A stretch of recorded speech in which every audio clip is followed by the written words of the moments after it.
Let's talk about zero trust. Do you trust me? No. Good. Do you trust me? Well, I would say I trust, but I validate it. Wonderful. Which is what zero trust is all about. Zero trust access, been talked about for a very long time. It started with ZTNA, then went to ZTA, where it was not just about one person trusting the other, it has to be trust on both sides. That is how things get started. So let's start with you. In the new digital world, everything is digital now, right? No longer it's an option for any business. Where do you see the biggest challenge with the zero trust as a discipline?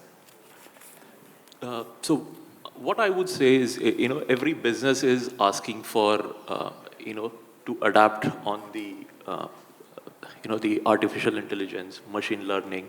But along with that, it comes with the data as well, right? What data we are, going to consume, what data that we are going to give to our artificial intelligence solutions as well. And when it comes, right, with the data, what accesses we are giving to the AI tool as well. And with that, the resources that they are going to consume the data as well. So whenever we give this kind of, when we adapt to this kind of solutions, we need to always remember is, what are the controls, or have we really done the kind of risk assessment, or the assessment on what exactly we are going to, utilize this entire AI for, right? Because there might be multiple use cases, but is that really those use cases going to be, useful for you or not? And when it comes to that, with the use cases, with what are the parameters that we are giving, to our solutions, and with that, the accesses that we are going to provide as well, because there might be multiple ingestions that the data is going to be, provided. With that data, is that data being filtered? Is that data going to get, consumed by the organization in correct manner as well or not? And who is going to consume that, right? And coming the data privacy as well. How we are going to utilize that data as well. So I think that is more important than when we talk about the businesses, adapting to the AI, and the zero trust is definitely, you need to validate on who is getting the accesses and what kind of, accesses we are providing as well. Multi-factor is something everyone is doing nowadays, right? Having said that, one of the things that still not solved to a large extent, it's authentication one way. It's not authentication both ways. And not many organizations have actually done a two-way SSL or something like that, which raises another question, because that is where a lot of phishing attacks actually happen. And at the same time, when you have a hybrid scenario and you have to take care of authentication, authorization, and then after that probably electronic signatures. Typically all of these are independent technologies which you try to then cobble together to make sure that it works. What are the opportunities for organizations today to make this simpler? So I guess first is starting from the data lake, classification of what your data, then probably segmentation, what user need to, least privilege is the most basic rule, probably if you can access. And then on the top of it, then you are enabling your SSO or MFA, and then what type of MFA again you are using it. And then the validations of what the accesses which has been provided. Now answer to your question, probably most of the users, they have the multi-privileges. Now, if we don't have the visibility of the privileges given to them, and if they are not on the periodic basis assessed, probably then we are losing the access to that particular data, which is very sensitive and confidential, probably from the organization perspective, regulatory perspective. And there will be a possibility that there is a scope of the external penetration coming in through the source. So I just wanted to say on that part. Great. Murli, all this is wonderful. People are taking a lot of steps. But security and AI-led security is still reactive. How do you get from reactive to proactive? Absolutely right. I think right now it's all reactive, but the way I look at it is you can start making it proactive when you start looking at the right use cases that you want to really pick up. Just from a perspective of, let's say, threat detection as an example, right? How is it that you could really use patterns from past historical data, user behavior analytics, right? Some of these data to start looking at using the right AI models to start predicting certain amount of behavior is going to be where we can actually start moving from a reactive mode to a proactive mode as an example. And I'm sure there are other examples that we can take as we move forward, right? But I think we'll have to start determining the use cases which are specific, defined. Obviously, there are challenges around data, the quality of data, the training that has to be done, etc., which is also an issue that needs to be taken care of and addressed. But if you are able to do some of these things, I believe that now we will start seeing a lot more adoption of being proactive in certain areas where we should be able to do that. Similarly, let's say incident management, right? If you're able to correlate the data appropriately, because SIM tools, all these tools have been there for a long time, right? But I think where at correlation it is able to create a ticket and all those things are fine, but if you can take it to the next level of implementing an orchestration and an automation layer, which is going to take a lot of these feeds, be able to pinpoint exactly what is there and go and auto-resolve it, right? Creating those playbooks, which is going to be much more proactive than reactive, because end of the day, that's going to reduce your attack surface time, right? The time that you'll get the window can be reduced, right, for an attack. I think these are some of the use cases, but we'll have to pick in those use cases specifically. I think we are already seeing some of these trends, at least today now. Yes, now again, from a technology standpoint, just giving a flavor there, we have choices, right? I think if you look at it, there was a time when everybody adopted a best of breed strategy, right? So for every technology area, you take a best of breed, and then you had challenges around integrating it, creating that intelligence, actionable insights, because that's the first step, right? First is to create actionable insights.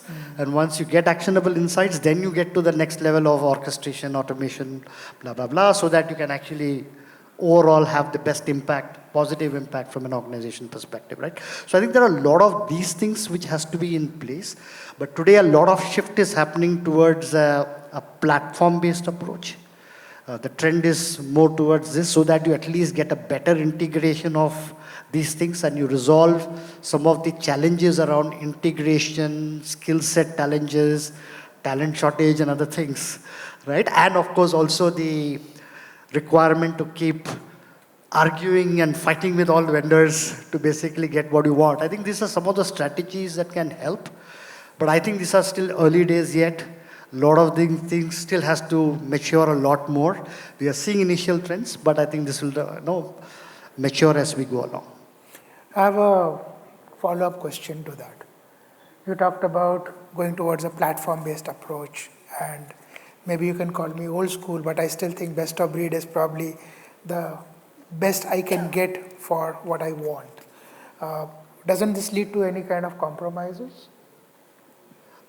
That's what I said. There's a plus and minus of both approaches, right? Best of breed obviously gets you the best, but then the task of integrating it and other things, if you have developed the right skill sets, if you have the talent to do that I would still vouch for that as the strategy.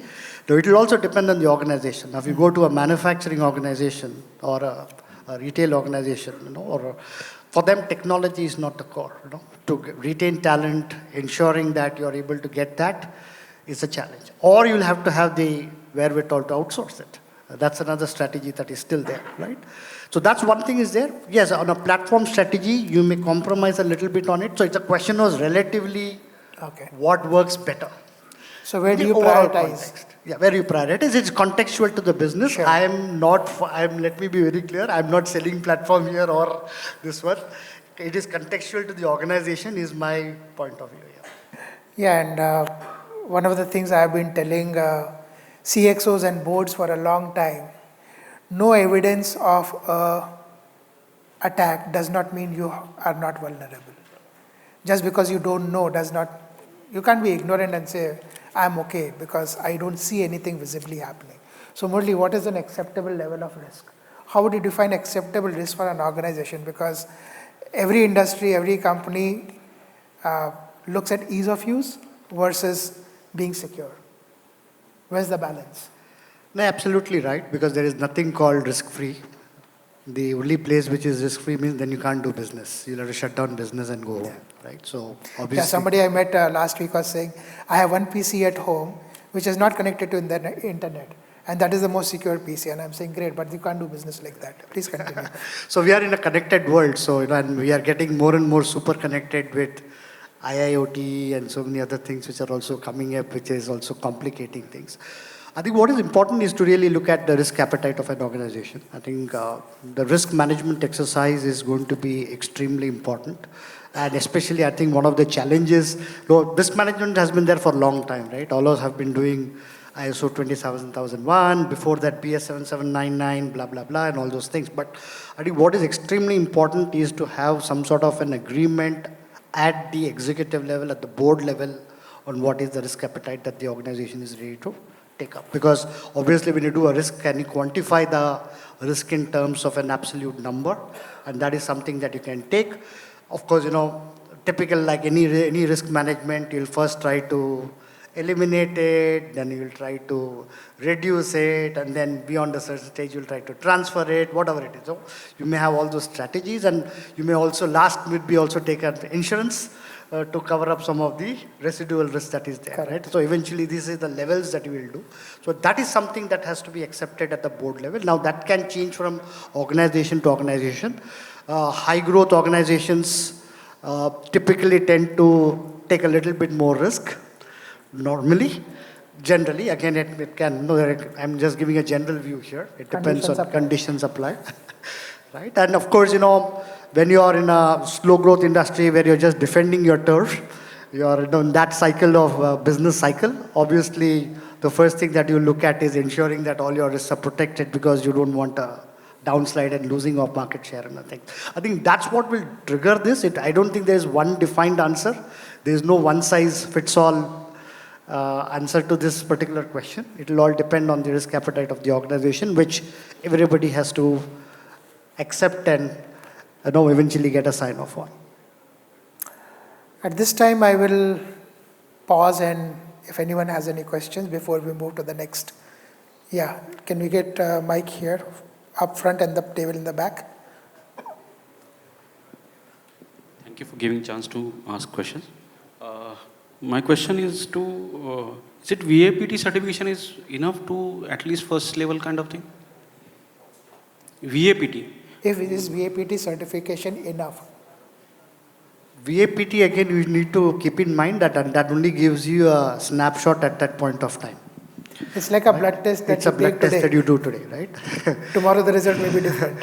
So this can be, there are two, the way I look at it, VAPT is two things. One is it can give a little bit of an external validation of all the good things that you do or bad things that you do as an organization. A test at a point of time. Second is it many times meets your regulatory requirements because some RBI, SEBI and all will have a regulation to say you need to do it twice a year or once a year and other things. So I think those are things which is there. Now that's one of the things that you can certainly do, but that's, that becomes again reactive. If you're going to get your VAPT done and then based on your vulnerabilities, you're just going to fix it and close it and then not take care of your processes, that doesn't mean that you're safe, right? So you'll have to do a lot more other things. This is just one of the steps that you can follow is my point of view. Other thing is this, is it factor required for a training for those employees regular basis so that they can understand the security level kind of thing? Yep. Sorry. Yeah, this is very good question. I guess learning, training. This is the only way of making sure that you are reducing the risk of your organization. Because no matter whether it's a system, processes, hardware, software, at the end, it's managed by human being. So what is the level of your understanding to manage that particular process? No matter it's a tool or a technology or a process or anything, if you have that skill sets to rightly understand and then taken care, probably it will definitely help to reduce that risk. The another point of your previous question, as you mentioned VAPT, I feel as he has mentioned correctly, it is sort of a tick mark to your compliances. And at that point in time, what you are assessing your risk. But you need expertise to understand that VAPT. Second thing is most important part, what I have seen, and that is why in my organization I have deployed 3 different all certified vendors to gauge that what they are doing. And I always see the 3 different results of each one of them because my core system is same. At that point in time, they are doing the VAPT, but why results are different? That means they have some configurations, their engines, their upgrade to the engines, everything matters a lot. So I feel it's not 100% reliance on the VAPT part, but definitely you need to have another additional ecosystems in place to make sure that all the controls are tightened and you are assessing 360 degree.